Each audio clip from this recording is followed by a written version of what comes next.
et de pouvoir proclamer notre foi. Béni soit Dieu, voilà, Sam m'a dit encore avant de partir dimanche soir, remercie l'Église. Vraiment, il nous a bénis, mais il a été béni, il a été aussi, il m'a dit vraiment, j'ai beaucoup apprécié ce temps de communion fraternelle un peu de partout dans toute l'île. On a eu des moments bénis dans sa présence. Claude aussi nous remercie beaucoup vraiment pour l'accueil et le soutien. On est entre nous là, parce que ce soir, voilà, on est entre nous.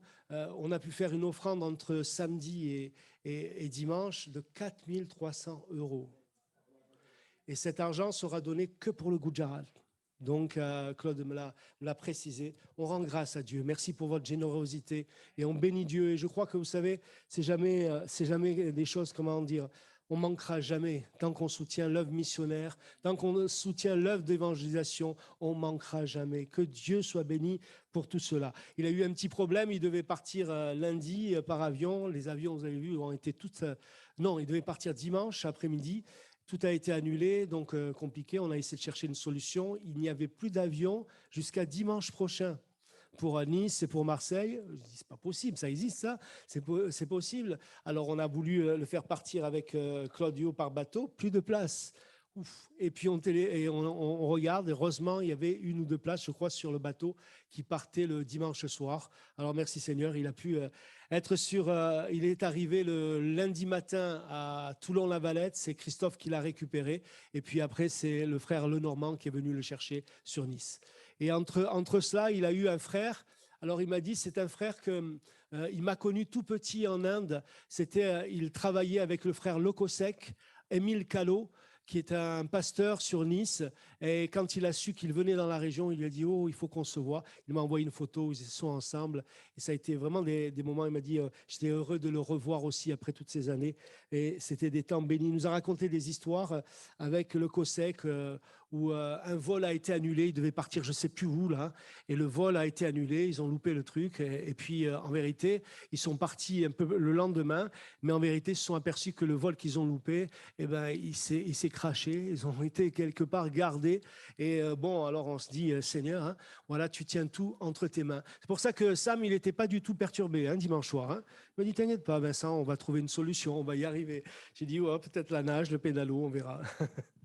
En tout cas, gloire à Dieu pour tous ces moments, ces bons moments dans la présence de Dieu.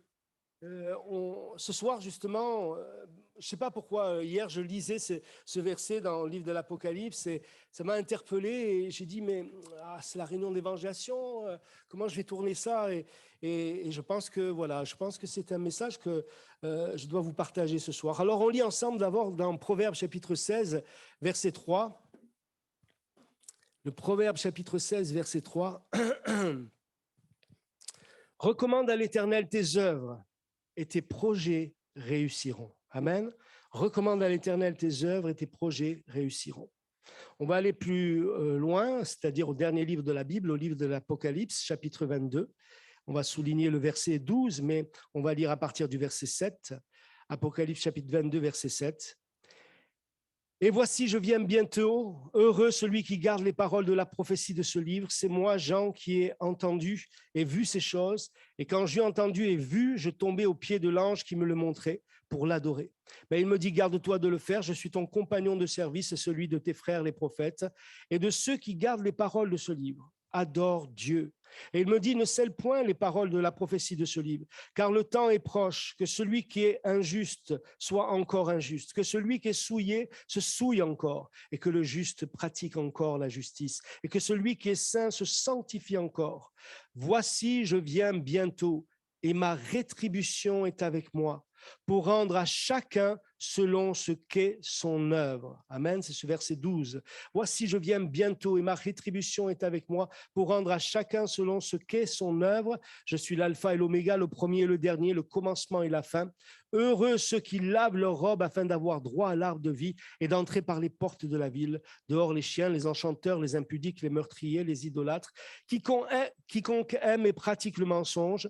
Moi, Jésus, j'ai envoyé mon ange pour vous attester ces choses dans les églises. Je suis le rejeton et la postérité de David, l'étoile brillante du matin, et l'esprit et l'épouse disent viens, et que celui qui entend dise viens, et que celui qui a soif vienne, que celui qui veut prenne de l'eau de la vie gratuitement. Je le déclare à quiconque entend les paroles de la prophétie de ce livre. Si quelqu'un y ajoute quelque chose, Dieu le frappera des fléaux décrits dans ce livre. Si quelqu'un retranche quelque chose des paroles du livre de cette prophétie, Dieu retranchera sa part de l'arbre de la vie et de la vie sainte décrit dans ce livre. Celui qui atteste ces choses dit oui, je viens bientôt. Amen.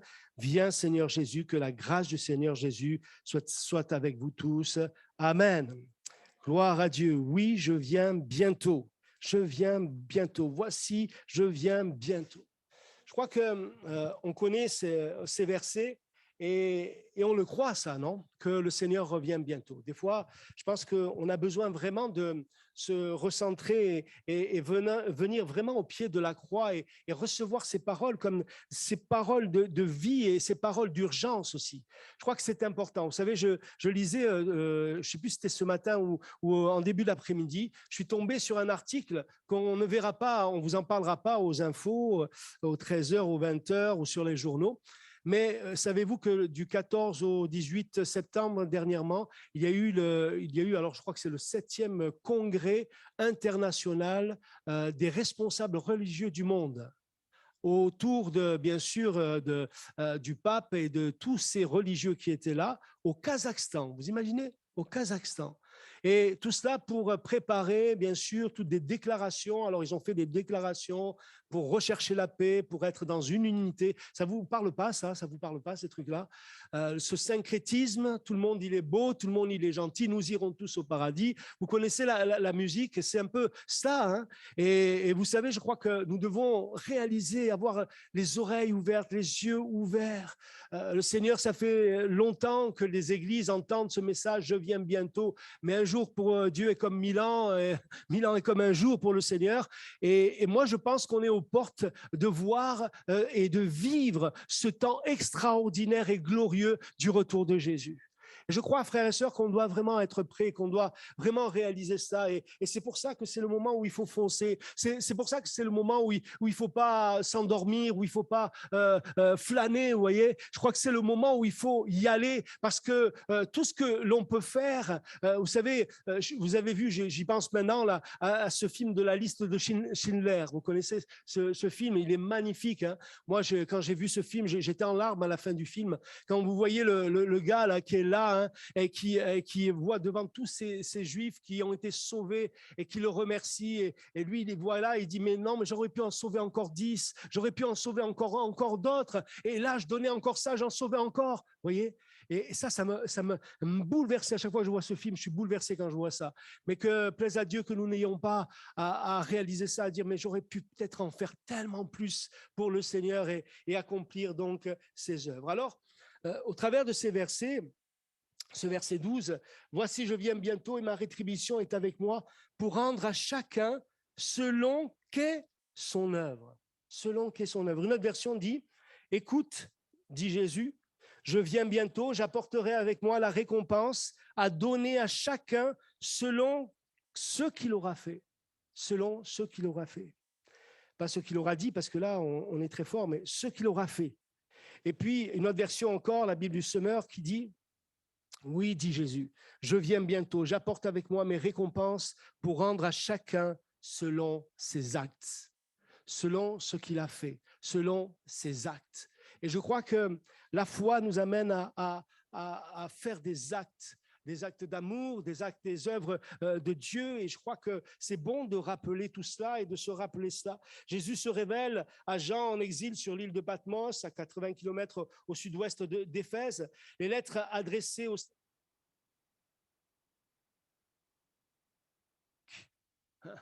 Vous savez, en ce temps-là, déjà, ça déviait. Mais alors aujourd'hui, qu'est-ce qu'on pourrait dire? Beaucoup d'églises qui sont là et frères et sœurs, nous devons faire attention parce que les déviances, elles sont là, elles sont une réalité. Samedi, sur Corté, Sam nous racontait une chose et c'est vrai, il disait, vous savez, aujourd'hui, on crée, on fait, comment dire, venir de la, comment ça s'appelle là, cette, vous savez, sur les estrades, on met du fumigène, vous savez, pour essayer de faire une ambiance, tout cela, alors que dans le désert, le Seigneur, lui, il envoyait sa présence, son onction, et ça venait du ciel, c'était autre chose, vous voyez. Donc, voilà, il y a toutes sortes de choses, des déviances qui sont là. Jean se fait le porte-parole de Christ pour les réprimander sur leurs compromis et leurs péchés. Eh oui, et les appeler à la repentance et un retour à leur premier amour.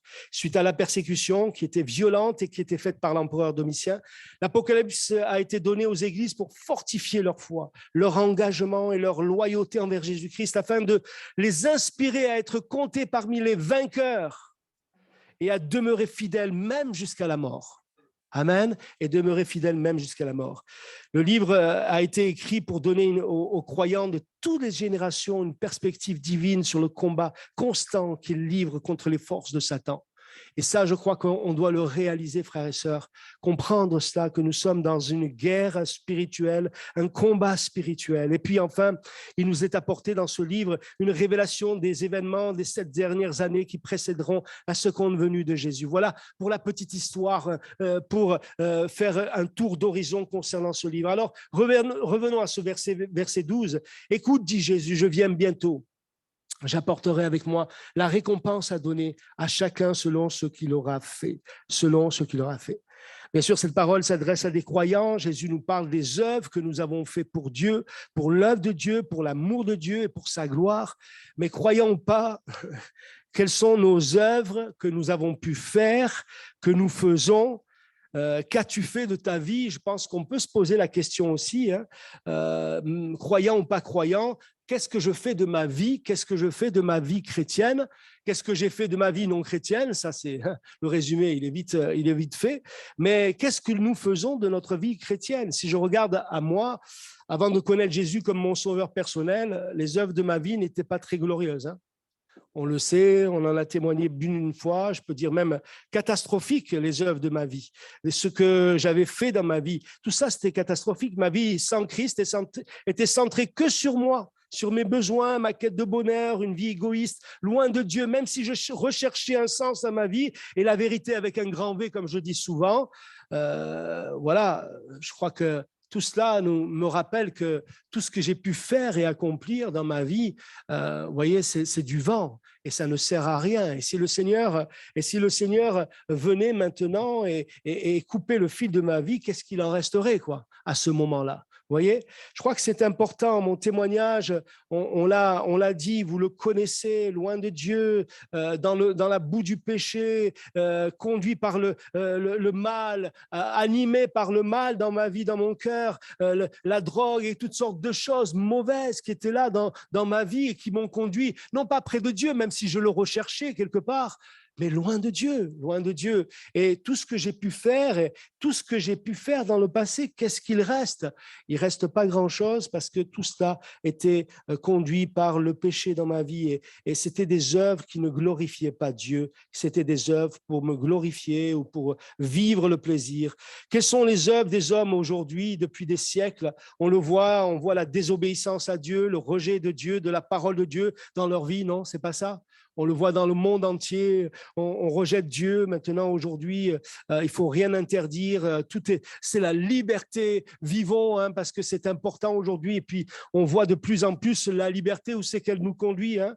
On voit que les œuvres des hommes depuis des siècles, c'est quoi? C'est des guerres, c'est de l'injustice, c'est l'appât du gain, c'est une course folle au pouvoir de l'argent, au pouvoir tout court, hein, le plaisir à tout prix, le désespoir, la souffrance, les larmes, c'est le lot de notre société aujourd'hui, frères et sœurs. Quand on regarde et quand on gratte un peu, quand on voit que la terre souffre, cette terre qui souffre, qu'on détruit, on voit le règne du mal, de la peur dans nos sociétés, dans nos foyers, non? C'est pas vrai? Ça, c'est les œuvres des hommes, les œuvres de l'humanité sans Christ, les œuvres des cœurs qui sont conduits par le péché, qui sont impactés par le péché et qui ont besoin, bien sûr, de la grâce de Dieu. On voit qu'il y a une paix impossible entre les nations. On essaye de faire de la paix, mais c'est pas possible. On voit que la guerre se multiplie. La guerre n'est pas simplement qu'en Ukraine et et en Russie en ce moment. Dans le monde entier, il y a des tas de guerres un peu de partout. On n'en entend pas parler.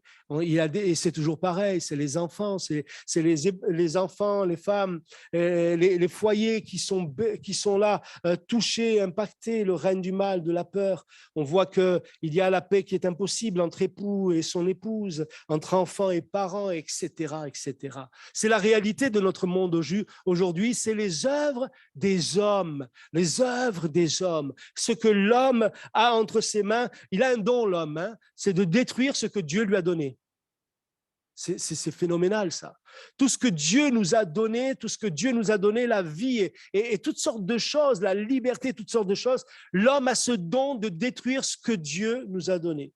Merci Seigneur, parce que Dieu est le seul capable de changer le mal que nous avons fait en bien et de glorifier son nom malgré tout. Combien de vies brisées, de vies gâchées, de vies perdues à cause des œuvres des hommes, non? Ça, c'est une réalité. Même ici, sur Ajaccio, combien de vies brisées à cause des œuvres des hommes qui vendent de la drogue, qui sont là ou qui font toutes sortes de choses. C'est une réalité encore aujourd'hui. Malheureusement, l'œuvre des hommes, nous la connaissons trop bien, nous la vivons, frères et sœurs. Hein. Mais au milieu du chaos, laissez-moi vous parler de quelque chose. Cette autre chose, c'est l'œuvre de Dieu pour le salut de notre monde, pour le salut de mon âme. C'est l'œuvre de Dieu, c'est l'œuvre de Jésus, c'est l'œuvre du Saint-Esprit, c'est l'œuvre de l'évangile de Jésus-Christ. Amen. Pour le salut de notre monde et de nos âmes. Et combien c'est précieux, combien nous avons un message extraordinaire, combien nous avons une vie à partager avec ce monde qui est sans vie, parce que le salaire du péché, c'est la mort, mais le don gratuit de Dieu, c'est la vie éternelle en Jésus-Christ.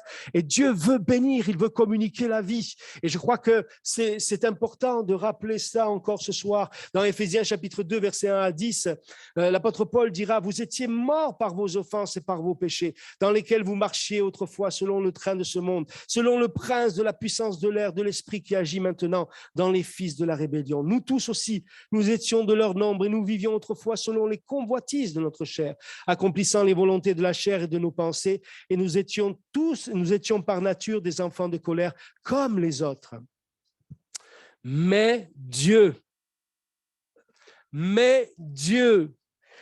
Dieu qui est riche en miséricorde et à cause du grand amour dont il nous a aimés, nous qui étions morts par nos offenses, nous a rendu la vie avec Christ.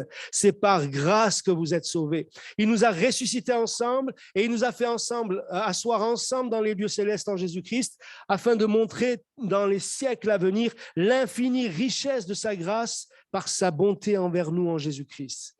Car c'est par la grâce que vous êtes sauvés, par le moyen de la foi, et ne l'oubliez jamais, mon frère, ma sœur. Et cela ne vient pas de vous, tu n'as pas à dire « je ne suis pas digne », ça ne vient pas de toi, c'est un effet de la grâce de Dieu. Cela ne vient pas de vous, c'est le don de Dieu. Ce n'est point par les œuvres afin que personne ne se glorifie, car nous sommes son ouvrage ayant été créé en Jésus-Christ pour de bonnes œuvres que Dieu a préparées d'avance afin que nous les pratiquions. Amen. Car nous sommes son ouvrage ayant été créé en Jésus-Christ, recréé, né de nouveau en Jésus-Christ pour de bonnes œuvres, de bons actes, de bonnes actions pour que Dieu a préparé d'avance afin que nous les pratiquions. Aujourd'hui, où en est-on? Aujourd'hui, où en est-on? Où tu en es? La parole de Dieu, nous savons quelle est la vérité. Et on croit de tout notre cœur ce que le Seigneur a accompli pour chacun d'entre nous. On a accepté cette œuvre que Dieu a fait pour nous, non? L'œuvre de Dieu pour nous, elle est grande, elle est merveilleuse.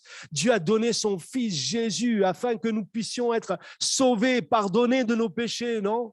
Que nous puissions être sauvés par sa grâce. Il a donné sa vie, il est mort sur la croix, à Golgotha, il a été crucifié à cause de toi, à cause de moi, pour que nous puissions être sauvés. Ça, c'est l'œuvre d'amour de Dieu pour nos vies. Toute la Bible nous parle de ces œuvres grandes et merveilleuses que Dieu a fait pour qu'il puisse nous sauver, ramener l'humanité vers lui et que l'œuvre du péché soit détruite en Jésus-Christ. Parce que au travers du sang de Jésus qui a coulé de Golgotha, nous pouvons être purifiés, lavés de tout péché. Amen. Dans ces meurtrissures, nous pouvons être guéris par sa puissance et sa grâce. grâce.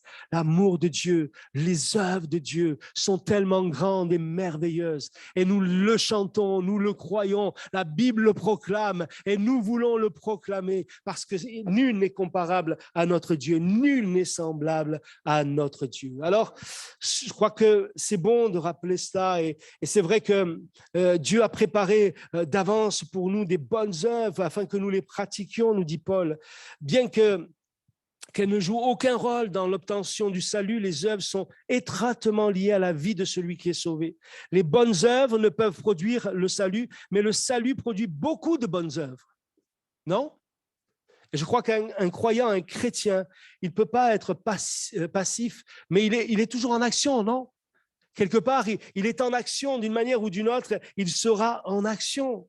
On le voit, Jésus a dit, si vous portez beaucoup de fruits, c'est ainsi que mon Père sera glorifié et que vous serez mes disciples. Jean 15, verset 8. Les bonnes œuvres ne font pas de quelqu'un un disciple, mais elles prouvent qu'il en est un. Non?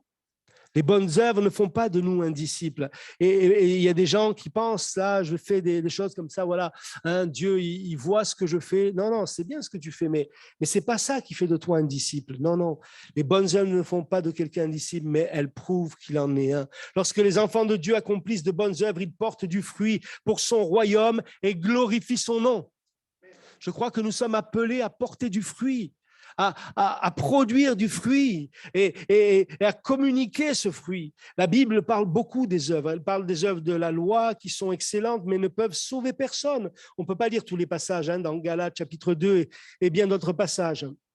Elle parle des œuvres mortes aussi dans Hébreu et des œuvres des ténèbres et de la chair qui sont toutes mauvaises par nature, Romains, Galates, Éphésiens. Toutes ces œuvres sont le produit de la force de l'homme lui-même et ne jouent aucun rôle dans le salut. Aucun rôle dans le salut. Avant que nous puissions faire de bonnes œuvres pour le Seigneur, il faut qu'il fasse une bonne œuvre en nous. Amen. Est-ce que le Seigneur a fait une bonne œuvre dans ta vie? Une œuvre de salut, une œuvre de pardon, une œuvre de délivrance. Est-ce que tu es né de nouveau? Est-ce que tu as accepté Christ comme ton sauveur? Je crois que c'est important, vous voyez cela, et je voudrais répéter cette phrase. Avant que nous puissions faire de bonnes œuvres pour le Seigneur, il faut qu'il fasse une bonne œuvre en nous. Par la grâce de Dieu rendue efficace par notre foi, nous devenons son ouvrage. Alléluia. Ayant été créés en Jésus-Christ pour de bonnes œuvres, Dieu a ordonné que nous vivions une vie de bonnes œuvres, des œuvres faites par sa puissance et pour sa gloire. Et pour sa gloire.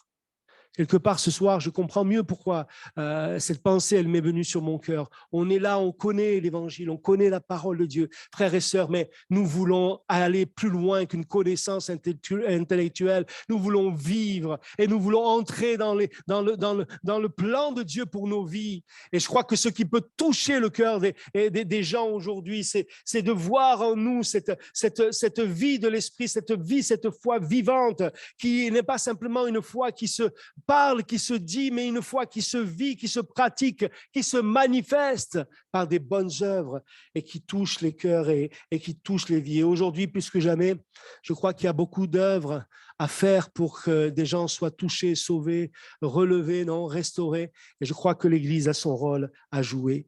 L'apôtre Jean dira, Jésus dira dans Jean chapitre 15, verset 1 à 8, « Je suis le vrai cep et mon Père est le vigneron. Tout sarment qui est en moi et qui ne porte pas de fruit, il le retranche. Et tout sarment qui porte du fruit, il l'émonde, afin qu'il porte encore plus de fruits. Déjà, vous êtes purs à cause de la parole que je vous ai annoncée. Demeurez en moi et je demeurerai en vous. Car le sarment ne peut de lui-même porter du fruit s'il ne demeure attaché au cep. Ainsi, vous ne le pouvez pas non plus si vous ne demeurez en moi. Je suis le cep, mais vous êtes les sarments. Celui qui demeure en moi et en qui je demeure porte beaucoup de fruits, car sans moi, vous ne pouvez rien faire. Si quelqu'un ne demeure pas en moi, il est jeté dehors comme le sarment, il sèche, puis on le ramasse, on le jette au feu et il brûle. Si vous demeurez en moi et que mes paroles demeurent en vous, demandez ce que vous voudrez et cela vous sera accordé. Si vous portez beaucoup de fruits, c'est ainsi que mon Père sera glorifié et vous serez mes disciples. Amen. Quel texte extraordinaire, non? C'est un texte qui pourrait, si on le comprend mal, nous culpabiliser. Mais le Seigneur, il n'est pas là pour nous culpabiliser. Il nous dit quelles sont les conséquences de ce lien avec lui. de cet attachement au Seigneur. Vous savez, des fois, quand on n'est pas vraiment en relation avec Dieu, on se fait toutes sortes, ça devient dur la vie chrétienne, ça devient compliqué de faire des choses pour Dieu parce qu'il n'y a pas ce lien, il n'y a pas cette relation avec Dieu. Et quand le cep et le sarment sont liés, il y a la vie, il y a les fruits. Vous voyez ce que je veux dire? Mais quand peut-être on est là séparés et qu'on vit notre vie chrétienne un peu comme ça, sans être attaché au cep, alors ça devient un fardeau, ça devient dur. On reçoit l'évangile presque des fois comme une culpabilisation, mais non. Le Seigneur, c'est pas ça. Quand il nous appelle à produire du fruit, ce n'est pas pour nous, nous mettre un doigt accusateur sur nous et dire, je vais regarder maintenant ce que va être ta vie, quels vont être tes fruits, quels vont être tes actes. Vous savez, comme il faut. Ça n'a rien à voir avec Dieu. Ça n'a rien à voir. Ça, c'est la religion. Ça, c'est ce que les hommes ont créé eux-mêmes. Ils se culpabilisent par toutes sortes de choses. Mais quand je suis en relation, quand je suis attaché au cep, qui est Jésus, alors le fruit, il vient de lui-même. La sève, elle vient et le fruit vient de lui-même. Ça ne devient plus un effort, ce n'est plus, un poids, un fardeau. C'est une grande joie. Amen. Bien sûr que ça demande du sacrifice, ça demande bien les choses, mais quelle joie de servir le Seigneur et d'être entre ses mains des instruments de grâce. Je ne sais pas, je n'avais pas prévu de vous dire ça et je ne sais pas si ça peut parler, mais en tout cas, je crois que c'est important. Nous avons été créés en Jésus-Christ par la puissance, même qui nous permet de faire les bonnes œuvres. Et on le voit, celles-ci sont la preuve d'une conversion véritable. La vie transformée que nous vivons maintenant dans les lieux célestes produit des attitudes et des actes de justice. Amen. Des attitudes et des actes de justice. Je crois vraiment, frères et sœurs, dans cette évangélisation par nos actes et nos attitudes. Par nos paroles, oui, il faut prêcher l'évangile. Le Seigneur nous l'a demandé. Mais je crois aussi que le monde va être touché autour de nous par l'amour réel qu'il y a dans nos cœurs pour Dieu, mais aussi pour les frères et sœurs, comme le dira le Seigneur. C'est à l'amour des uns pour les autres que nous avons les uns pour les autres que le monde sera touché par nos attitudes, nos actes de justice. Et je crois que le monde n'attend que ça. La jeunesse, on parlait avec ça, il y a des belles choses. Moi, je vous dis franchement, frères et sœurs, il faut que l'Église se prépare à accueillir beaucoup de jeunes. Je ne sais pas si je prophétise ou si je suis à côté de la plaque, mais moi, je le ressens comme ça. Et je crois vraiment qu'au milieu de la jeunesse, il y a un besoin, une soif maintenant. Et je crois que si l'Église s'est véritablement entourée et aimée apporter ce message à ces jeunes, nous allons voir des choses glorieuses au milieu de la jeunesse. Nous allons voir des jeunes revenir à Dieu parce que quand ils auront fait le tour de ce monde, quand ils auront fait le tour de ces œuvres humaines et qu'ils auront mangé et qu'ils auront touché la poussière, ils se rappelleront pour certains qu'il y a un Dieu qui les aime. Et béni soit Dieu pour cela. Mais il nous faut aussi apporter à d'autres, à ceux qui ne le connaissent pas, que Dieu les aime et que Dieu peut les sauver. Moi, je m'attends à de grandes choses au niveau de la jeunesse et je crois que Dieu veut bénir notre jeunesse. S'il y a quelqu'un qui a envie de dire Amen, il peut le dire et ça fera du bien. Amen. Alors, c'est vrai, Paul a dit aux Corinthiens que ce qui est en eux leur a donné en abondance. Ce qui est en eux leur a donné en abondance pour toute bonne œuvre, a été donné pour eux pour toute bonne œuvre. À Timothée, il dit que le croyant doit être propre à toute bonne œuvre. Dans Timothée encore, Paul dira, Christ est mort pour se faire un peuple zélé pour les bonnes œuvres. Dans l'épître de Tite. Et même cela est l'œuvre de Dieu. Paul dit que lorsque vous mettez en œuvre son salut, notre salut, c'est Dieu qui a créé en vous le vouloir et le faire selon son bon plaisir. Philippiens chapitre 2, versets 12 à 13. Alors, Paul s'adresse ici principalement aux croyants. Donc, beaucoup sont sauvés depuis plusieurs années. Mais il ne leur montre pas la voie du salut, mais il leur rappelle comment ils ont été sauvés. Comment ils ont été sauvés. N'oublie jamais d'où le Seigneur t'a tiré. N'oublie jamais, mon frère, ma soeur, là où le Seigneur est venu te chercher. Dans ta misère, dans ton péché, dans tes ténèbres. Et ça, c'est quelque chose d'important, afin de les convaincre du fait que la puissance qui les a sauvés peut aussi les garder. Gloire à Dieu. Tout comme ils ont déjà reçu tout ce qui était nécessaire pour leur salut, ils ont également déjà tout reçu pour vivre fidèlement une vie de sauvé. savez, je crois que c'est important. Hein. Je ne sais pas si quelqu'un a été sauvé d'une noyade ou je sais pas, d'un accident, de quelque chose. Quelqu'un qui est sauvé. Moi, je veux vous dire, il manifeste une joie et une reconnaissance immense. Le Seigneur nous a sauvés. Tu es sauvé. Tu as accepté Christ. Il y a encore des combats dans ta vie. Il y a encore des combats dans ma vie, non? Il y a encore des luttes. On n'est pas parfait. Le chemin de la sanctification, il prend toute une vie, non? Il y a des luttes, il y a des chutes, mais Dieu est bon, il nous le rappelle. Si nous confessons nos péchés, il est fidèle et juste pour nous les pardonner. Le péché, c'est un accident dans notre vie, mais nous devons réaliser que le Seigneur, 7 fois, comme disait tout à l'heure le frère, le juste tombe, mais il le relève, le Seigneur. Amen. Il le relève quand il se repent. Et je crois que c'est important que nous comprenions cela. Nous sommes sauvés, nous appartenons au Seigneur. Mais nous devons garder ce salut vivant en nous. Et nous devons faire attention, frères et sœurs. Nous pouvons perdre cette grâce, ce salut que Dieu nous a donné. Vous savez, il y en a qui disent, tu as accepté Jésus, tu es sauvé pour l'éternité. Moi, je ne crois pas à ça, puisque nous devons travailler à notre salut, puisque nous devons veiller sur nos âmes, non? Nous devons faire attention à cela. Voilà pourquoi nous devons veiller, frères et sœurs. Voilà pourquoi nous devons nous soutenir et être ensemble, parce que c'est une force, c'est une grâce, et nous devons comprendre tout cela. Alors, Jésus dira à ses disciples, dans Jean chapitre 14, « Ne crois-tu pas que je suis dans le Père et que le Père est en moi? Les paroles que je vous dis, je ne les dis pas de moi-même, et le Père qui demeure en moi, c'est lui qui fait les œuvres. » Amen. Croyez-moi, je suis dans le Père et le Père est en moi. Croyez du moins à cause de ses œuvres. En vérité, je vous le dis, celui qui croit en moi fera aussi les œuvres que je fais. Et il en fera de plus grandes, parce que je m'en vais au Père, et tout ce que vous demanderez en mon nom, je le ferai afin que le Père soit glorifié dans le Fils. Si vous demandez quelque chose en mon nom, je le ferai. Il n'y a pas de place pour les caliméros. Il n'y a pas de place pour ceux qui « Oh Seigneur, tu m'as abandonné. Seigneur, tu ne réponds pas. » Vous avez lu avec moi ces versets? Jésus, ce qu'il promet, c'est réel. Vous ferez même des œuvres plus grandes. Plus grandes que ce que tu as fait, Seigneur? Comment est-ce possible, ça? Plus grande?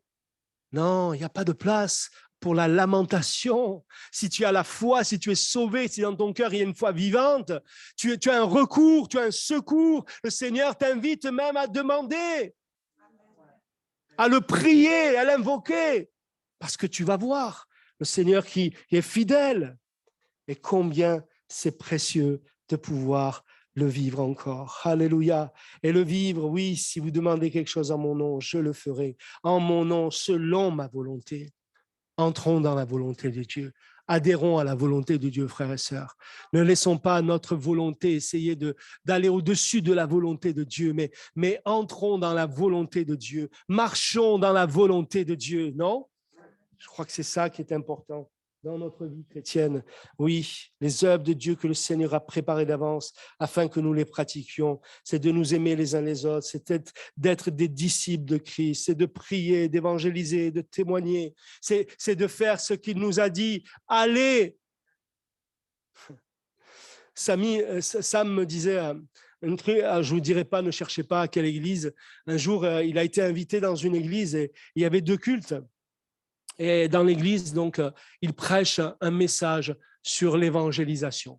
C'est le cœur de Sam, c'est le cœur de Dieu, sur l'évangélisation. Et il prêche, il dit à l'église, il faut aller vers les âmes, il faut que vous sortiez de vos bâtiments, il faut que vous alliez vers les gens. Entre les deux cultes, le pasteur est venu et dit, tu sais Sam, c'était bien ce que tu as dit, mais tu sais, nous ici, on travaille plus à rassembler les gens dans l'église. Donc, s'il te plaît, dans le 2e culte, prêche peut-être un peu dans ce sens-là. Moi, à sa place, je lui ai dit, je serais parti, Sam. Il a prêché le 2e culte, il a dit, mais j'irai plus jamais. Vous voyez? Ouais, il y a des frères et sœurs, on vit des temps très particuliers où aujourd'hui, on doit faire attention. Des gens se servent de l'évangile. Des gens brandissent la Bible, des gens font toutes sortes de choses sur Facebook, sur les réseaux sociaux, il y a à boire et à manger.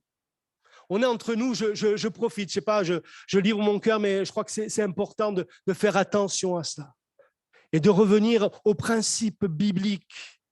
Vous savez, au-delà de l'ambiance, au-delà de tout ce que nous pouvons créer, c'est le Seigneur et le Saint-Esprit qui convainc les cœurs et qui touche.